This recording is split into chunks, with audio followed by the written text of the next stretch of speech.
This is what I looked like just 5 years ago when I started my first dropshipping store. I had to start the store with $0 in funds, not really knowing any idea and getting all of my information from YouTube. Now, if you've ever tried starting your own dropshipping business, you know you have to go and find a winning product, build a high converting website. Then you have to go ahead and try to run ads on a paid platform, which is ultimately designed for you to fail. And if you're trying to do this for free organically, they're doing everything for you to give up and just give paid ads a go instead. And once you have everything perfectly aligned, which is maybe 1, 2, or 3%, you have to go through that process all over again to find a new product once it eventually dies out. If you think you're part of that 1, 2, or 3%, as I did, and you're just going to repeat yourself in that cycle again and again, building no equity in the business, so that means you'll never be able to sell that business any day soon. But the thing is, in the last few months, an unfair advantage has come to more and more people try to start dropshipping. And you don't even need to know that much about dropshipping to start off with. You don't need tens of thousands of dollars to go ahead and invest or get started. So before you think, who is this 19-year-old kid? I actually started dropshipping over 5 years ago, starting a candy store based in the UK and selling American candy on Shopify. From there, I launched various different stores, brands, and tested out different products until I eventually found a slushy cup product, which began doing extremely well all over TikTok and Instagram. Now, just a couple of years ago, I actually sold that business and started launching more and more brands through this method. And as of right now, this is literally a cheat code when you're starting an e-commerce business. And I won't lie to you, if you know absolutely nothing in this space, you don't even know what dropshipping is, this is probably not the thing for you. But chances are, if you're watching a video like this, you understand the basic principles, and that's exactly what you need for this. So instead of finding a successful dropshipping product, you should be looking for a successful dropshipping store.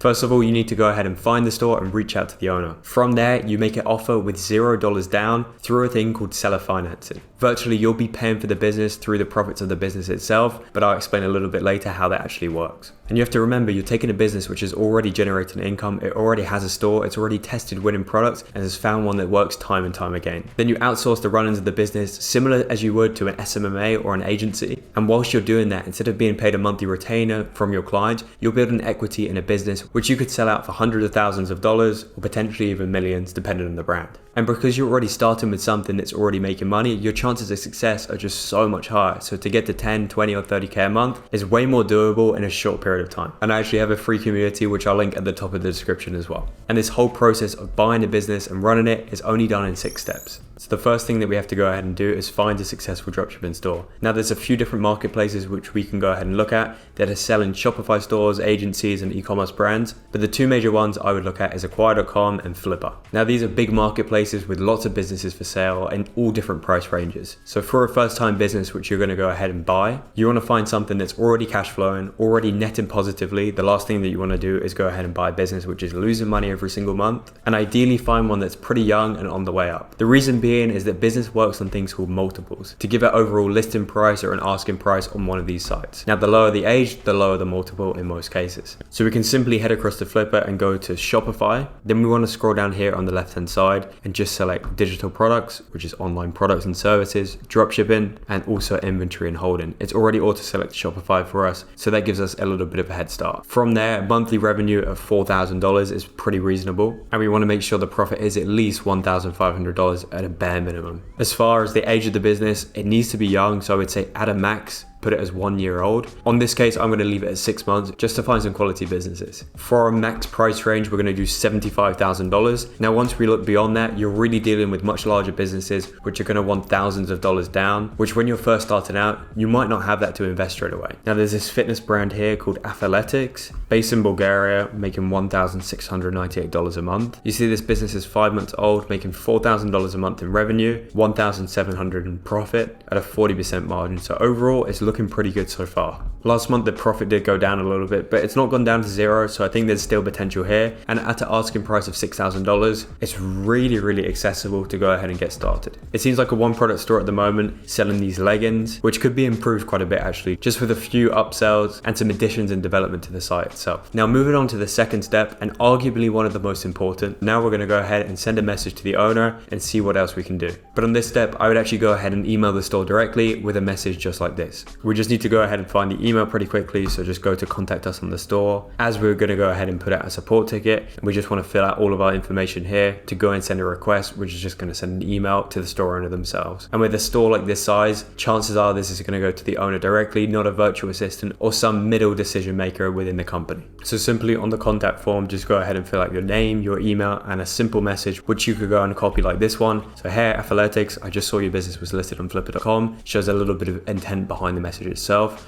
Currently looking to buy an e-commerce store and go ahead and run it. It'd be great to talk in the coming days, either on Google Meet or via Zoom, and see if we can close a deal. Now, many of these businesses have already been listed up for months, and the owners just want a quick, easy exit and to have something where they can go ahead and close by the end of next week. Sounds like a great deal to them. And if you can, just link a little bit of social proof, such as your LinkedIn, Facebook, Instagram, or anything where they can see a little bit more about you. Then what you want to go ahead and do is set up a Calendly link. It just allows them to book in a time without having to go back and forth by email again and again. Now, once you've found a time, you're going to speak with the owner and see if you can progress the deal a little bit further, which is where we go into step 3. You want to find an offer that is going to work for both of you. Now, you have to remember you're trying to put a minimal amount down here. The business is listed at $6,000. Maybe you're able to negotiate to $4,000, and that's where you want to stay strong. Don't mention anything about seller financing yet. You want to leave this to almost the last step in the whole process, because then you're going to go ahead and use it as a leverage tool against the business owner themselves. We're going to negotiate from that $6,000 where they're currently at, possibly to $4,000 or $5,000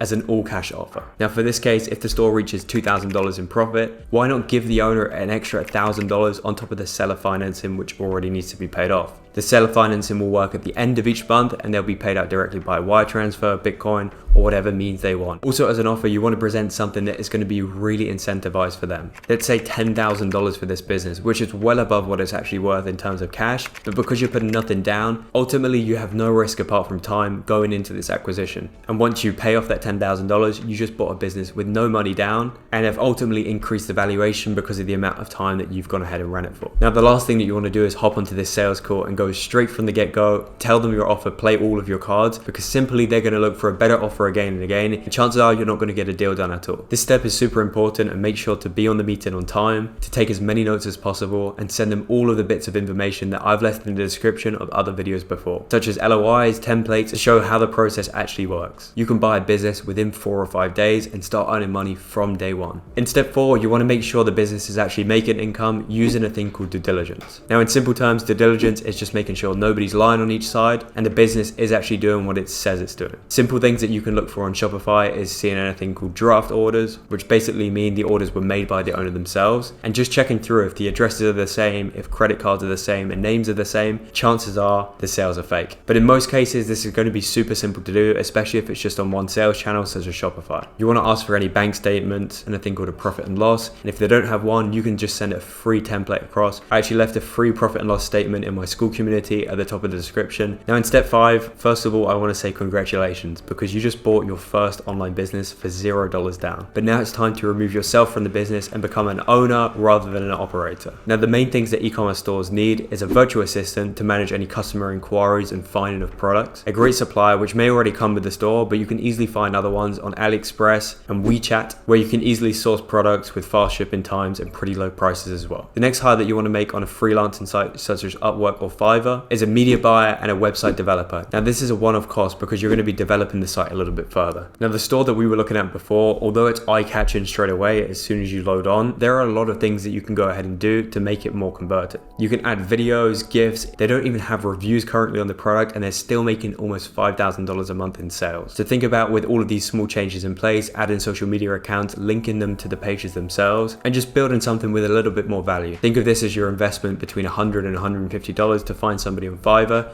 to develop product pages further. From there, as the store grows, you can bring more and more people on board through these contracting and freelancer sites and go ahead and pay them on a monthly basis. Now, the best countries that I go ahead and hire from are Argentina, the Philippines, Colombia, Ukraine, and Poland. Now, all of these countries as a whole have really high rates of education, great English speaking, pretty decent time zones, and ultimately low cost to you compared to the rest of Europe and the US. And now the final step, you carry on running that business or go ahead and exit and sell for a profit. And as of right now, May the 3rd, 2024, this is probably the most untapped business model. It's extremely low in competition. It has extreme upside potential. Sometimes what you have to do is go ahead and think outside of the box. Others are still inside, try to start stores from absolutely zero. Again, if you're still confused with any one of these steps, you you can go ahead and join my free school community. I hop on weekly for calls, talk with everybody in the group, and we try to grow that more and more to make acquisitions as easy as possible. So I'll see you in the next one. Ciao.